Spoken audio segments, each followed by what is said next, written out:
Понеже много хора, когато видят исторически парк, питат откъде е направен, откъде са толкова много средства. Ето, може да видите, тук има доста камъни, които всички камъни са дошли от къщи, които е трябвало да се съборят.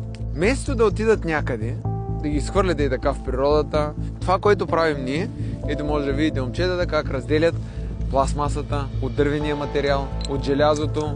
Отделя се камъка, вместо да отиваме да копаем от скалите, може да видите дори в Девня как стъпка по стъпка по едната изчезва, защото тя се изконсумира.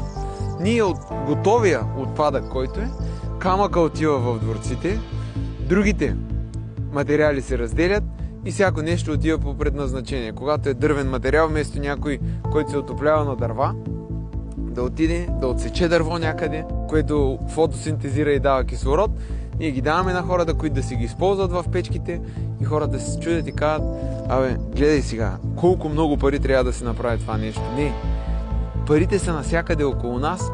Ние единственото нещо, което трябва да направим, да ги видим, правилно да ги организираме, да вложим усилия и постоянство, за да може да произведем неща, които да възхищават целия свят.